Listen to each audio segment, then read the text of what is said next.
menjelang siang, Mbak. Selamat pagi menjelang siang, Mbak. Selamat pagi semuanya. Iya, Pak Selamat pagi Pak Roy, Iya. sahabat Iya. saya. Pagi. Ya. Nah, ini gimana nih Pak Susno, Pak Mas Roy, tadi kan kita sudah melihat Pak Jokowi sudah memenuhi undangan klarifikasi untuk penyidik Barreskrim Polri terkait dengan dugaan tuduhan ijazah palsu. Nah, kalau dari Anda sendiri, seperti apa kemarin undangan klarifikasinya sebenarnya di Polda Metro Ya. Jaya? Anda kan menelitinya kalau tidak salah dari X ya, dari media sosial ya? Gini, jadi artinya adalah yang pertama saya haturkan bagus dan selamat ya kepada Barreskrim yang sudah melakukan tugas dengan insya Allah dengan sebaik-baiknya. Ya, jadi artinya ketika ada laporan dan laporan itu sebenarnya adalah pelaporan Dumas ya, jadi pengaduan masyarakat dari bulan Desember tahun 2024 artinya tahun lalu ya, dan alhamdulillah kalau hari ini kemudian Dumas itu menindaklanjuti dengan pemanggilan yang terlapor. Jadi di sini adalah Jokowi sebagai terlapor ya, Pak Jokowi sebagai terlapor itu kemudian datang ke Badan Reserse Kriminal. Jadi artinya itu yang pertama. Yang kedua adalah ya mau nggak mau saya juga harus menyampaikan bagus kalau Jokowi akhirnya juga datang untuk memenuhi undangan klarifikasi itu. Nah, jadi dengan demikian kita lihat saja nanti bagaimana kemudian Pak Jokowi itu juga memenuhi berbagai pertanyaan-pertanyaan dalam undangan klarifikasi ini. Ya, karena pasti dengan klarifikasi itu kan pasti akan ditanya sejauh mana pengaduan masyarakat yang telah dilakukan oleh teman-teman dari TPUA ya, Tim Pembela Ulama dan Aktivis ya. Karena kan yang dilaporkan kan terkait dengan adanya dokumen yang diduga palsu ya. Jadi kan pasalnya kan di sini kan pemalsuan dokumen. Jadi termasuk kasus-kasus yang pasal-pasal yang dilaporkan dalam dokumen palsu sampai dengan ada KUHP, kemudian ada undang-undang Sisdiknas dan lain sebagainya. Nah, jadi pasti nanti yang ditanyakan adalah sejauh mana sepengetahuan Joko Widodo ya, pengetahuan Jokowi tentang kasus yang dilaporkan itu. Apakah kemarin atau beberapa hari yang lalu adik sepupunya yang kemudian sempat datang itu, Mbak ya Pak Wahyudi itu kan juga katanya kan sempat mengantarkan ijazah yang bersangkutan. Nah, nanti pasti akan di cross check dan kemudian pasti juga akan di cross check dengan temuan dari Barreskrim yang beberapa waktu yang lalu konon sudah datang juga ke Jogja dan konon juga sudah datang ke Solo, kemudian mengkomparasikan beberapa ijazah-ijazah. Ya kita tunggu sebaik-baiknya dan kita tunggu juga yang paling penting nanti adalah hasil uji lab 4, laboratorium forensik yang dimiliki oleh Barreskrim. Dan kalau saya saya sebenarnya tidak terkait langsung ya dengan TPUA karena saya juga bukan bagian dari TPUA, tapi saya adalah peneliti independen yang sempat diminta juga untuk kemudian meneliti ini. Jadi yang saya minta nanti kalau hasil dari laboratorium forensik itu kita minta adalah objektif. Jadi kalau memang dia meneliti, ya hasil dari Barreskrim itu kemudian disampaikan secara terbuka, undangannya dipaparkan, dan kemudian dari ijazahnya dipaparkan, bukan undangannya, ijazahnya dipaparkan, ditampilkan. Kemudian juga kalau ada ujinya, ya kita juga bisa menilai ujinya itu misalnya tidak-tidaknya dilakukan uji carbon dating 14 ya, carbon dating 14 itu untuk menguji kertasnya, apakah kertasnya terbuat dari materi apa, kemudian dari tahun berapa, kemudian uji tinta. Tidaknya ada 5 jenis atau bahkan 6 jenis tinta pada ijazah yang dipermasalahkan. 6 jenis itu apa? Misalnya tinta, yang pertama tinta tulisan ijazah, kemudian Universitas Gadjah Mada, bla bla bla bla. Itu tinta yang pertama. Tinta yang kedua adalah tinta pembuat logonya, kan ada logo emboss di situ ya, logo emas. Nah itu juga pasti berbeda.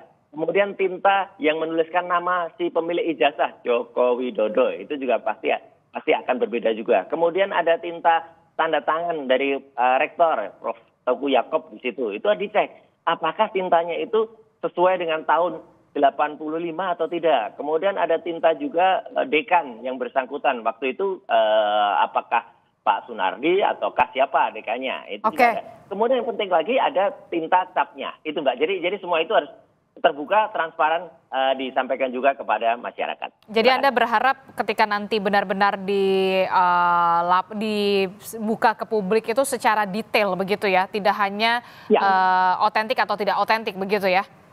Betul, secara detail dan juga kalau terkait dengan pemeriksaan hari ini ya saya kira karena equality before the law, kita harapkan nanti juga selesai pemeriksaan terlapor yaitu Joko Widodo juga nanti begitu keluar juga akan menyampaikan apa yang tadi disampaikan. Jadi sama seperti saya kemarin ya gitu kan, kalau setelah diperiksa juga mungkin sampaikan, karena kan bagaimanapun juga terlapor ini masih menjadi tokoh publik ya, tokoh masyarakat, atau dia tidak bisa mengatakan dia orangnya sendiri karena dia masih menjadi penasihat Danantara ya, Dewan Pengarah di Danantara. Mas Roy, Anda kan ahli di bidang ini begitu ya. Anda juga mengatakan tadi peneliti independen begitu ya. Apa yang kemudian menguatkan Anda kalau ada dugaan, saya mengatakan dugaan kepalsuan di antara ijazah itu, dan ijazah yang Anda teliti itu berarti ijazah yang beredar di media sosial yang di X itu kan? Begini, jadi yang saya sudah pegang langsung sebelum jadi ijazah itu seseorang pasti harus melalui beberapa tahapan. Skripsi. Dan yang benar-benar bisa saya pastikan langsung itu adalah yang otentik atau yang original adalah skripsi yang sudah saya teliti pada tanggal 15 April di Universitas Gadjah Mada yang diberikan oleh Wakil Rektor waktu itu Profesor Wening Udasmoro, dan juga ada Wakil Rektor Dr. Aris Sucipto dan Dekan Kehutanan dan lain sebagainya. Jadi skripsi itu sangat-sangat vital. Tidak mungkin terbit ijazah tanpa ada skripsi. Nah, kalau skripsinya yang saya periksa jelas-jelas betul kalau dengan skripsi semacam itu 99,9% tidak mungkin terbit ijazah yang benar kalau skripsinya semacam itu. Nah, adapun terkait dengan bentuk dari ijazah. Tapi kalau sebelum dijelaskan soal ijazah, kita harus break dulu, jeda dulu sejenak, Mas Roy Suryo dan juga Pak Susno Duwaji bersama kami. Nanti kita akan kembali membahas ini, tetaplah di Breaking News Kompas TV.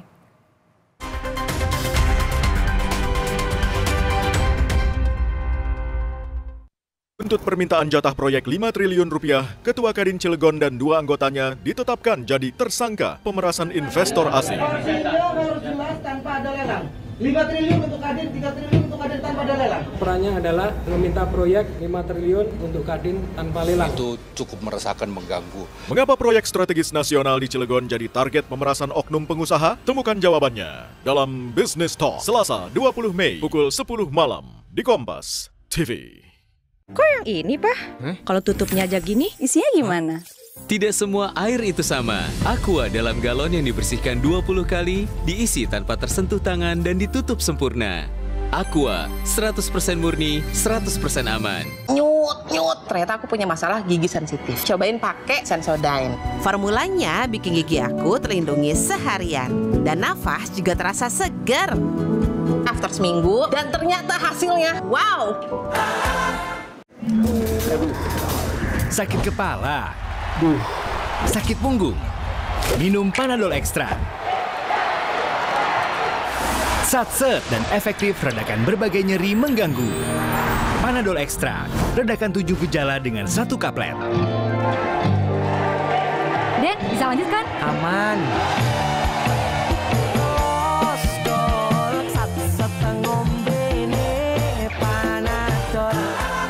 Buat gue cuma ada satu kecap sedap kedelai hitam spesial. Hitam kecapnya pekat, ngebers di mulut, lumer di lidah, lebih kental, lebih wangi, sedap. Wilgos approve. Kecap sedap kedelai hitam spesial. Looks good, tastes good. Dari Wings Food. Lawan ketombe dengan Zinc Booster baru. Deo Active Scalp Technology lawan 3 jenis ketombe. Boost sensasi dingin with glacier water and mint. Zinc Booster, ketombe, no worries. Lion.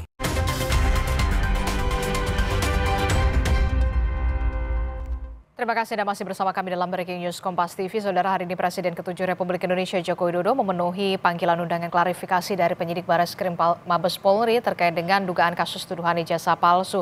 Masih membahas soal ini bersama saya di sambungan telepon sudah ada Mas Roy Suryo, kemudian juga ada Kabar Reskrim 2008-2009 Pak Susno Duwaji, Komjen Purnawirawan Susno Duwaji. Saya ke Mas Roy Suryo. Mas Roy, jadi sebelum Anda menguatkan kalau ada dugaan ijazah palsu, Anda menemui pihak UGM untuk meneliti skripsi sebelum akhirnya. Ya, nah, apa yang menguatkan Anda kalau wah ini ada yang tidak beres nih? Baik. Ya Mbak Adisti dan juga hormat kepada Pak Susno Duwaji ya, izin saya sampaikan keterangannya. Jadi begini, Jadi ketika saya ke UGM dengan ada Dr. Resmond dan juga ada Dr. Tifa, waktu itu memang kebetulan saya resmi berada di sana karena memang sudah melalui pemberitahuan dan juga diterima resmi oleh UGM.